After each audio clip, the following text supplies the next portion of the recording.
I'm at Peyton Park, a not-for-profit community native nursery in Brisbane's leafy western suburbs at the Gap. And I'm going to give you some tips how to buy a winner next time you go shopping for native flora. Let's start with some basics. I've got a quick checklist for you to run through to ensure that that native plant that you've got in your hot little hands won't disappoint. When it comes to buying plants, size really does matter. If you're tempted to buy this plant because it looks like value for money, think again. The roots in here will probably be congested and it won't make a decent plant. When you're buying, go for a plant which is no more than twice the height of the pot that it's in. That will establish really well. That's value for money. If you're looking for a native tree like this grey myrtle, choose one with a single leader, one main stem. This specimen here has 2 leaders, and this will lead to trouble further down the track.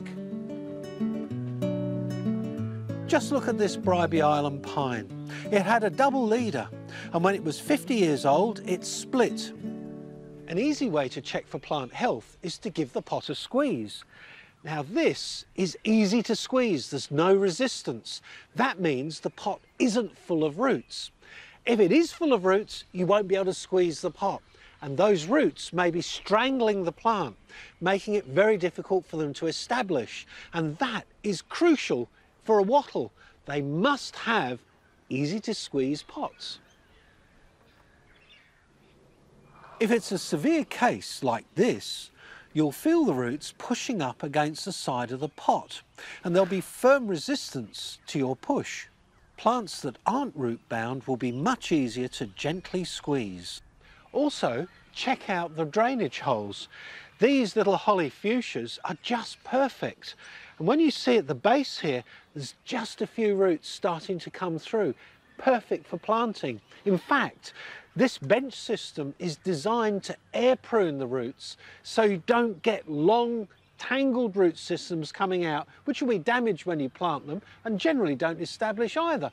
This is a perfect plant. Another telltale indicator is the moisture level in the potting mix. Is the surface of the mix the plant is growing in nice and evenly damp?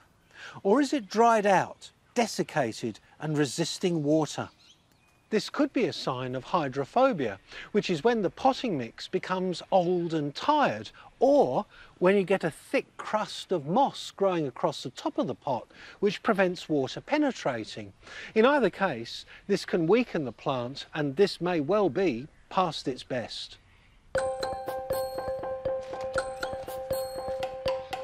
Give the plant a thorough check over. Now, it's got a few roots coming out the bottom, there's a few weeds there, there's one little dead branch. But look at these leaves, they've all been chewed. This is where we have to put conventional thinking aside, because if you plant Australian plants, you encourage Australian biodiversity. And this has been nibbled because the cheese tree is a host plant for a butterfly. Nurseries offer a variety of plant sizes according to the size of the pot. I often find tube stock are the best, and these are plants which are grown in tubular pots about 10 centimetres long. Nurseries love them because their compact size means they're ultra efficient when it comes to space, allowing them to grow more plants and offer greater variety. Many of the more unusual varieties are only available in tube stock. You should learn to love them too, as they're cheaper and mostly readily available. Several studies have shown that after 2 to 3 years in the ground, tube stock will equal the size of larger plants, and at 5 years they will exceed them in their growth rate. The reason for that is that plants that are grown in pots in nurseries for a long time become accustomed to being well cared for, and the harsh reality of growing in the open world becomes too much for them. Tube stock win. If you're looking for that special plant, it's a good idea to ring the nursery in advance to make sure that it's in stock. As a rule, wholesale tube stock nurseries produce their greatest amount during autumn and winter, and that's a great time to plant while those plants are really fresh and young. Now, if you're patient and that plant is really special, you may need to order in advance and wait for it to be grown on specifically for you.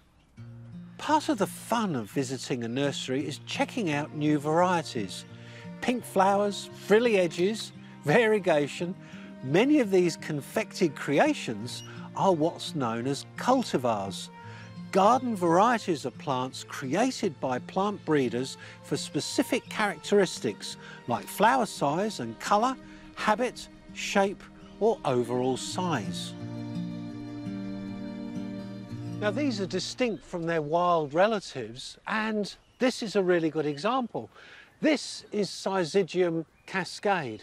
It's a hybrid between two wild species. This one is Syzygium wilsoni, has beautiful powder puff flowers, it's a small shrub. This one here is Syzygium lewimanii, fabulous fruit which you can make into jam. And both of these are really tough plants in the garden. Put together and you get this wonderful shrub-like hybrid. And this has beautiful foliage, wonderful flowers, but it's very typical of the garden origin cultivars of Australian plants. They really need to be treated more like a garden plant. So that means a little bit more care, maybe a little bit more food, and certainly a little bit more water than their wild parents.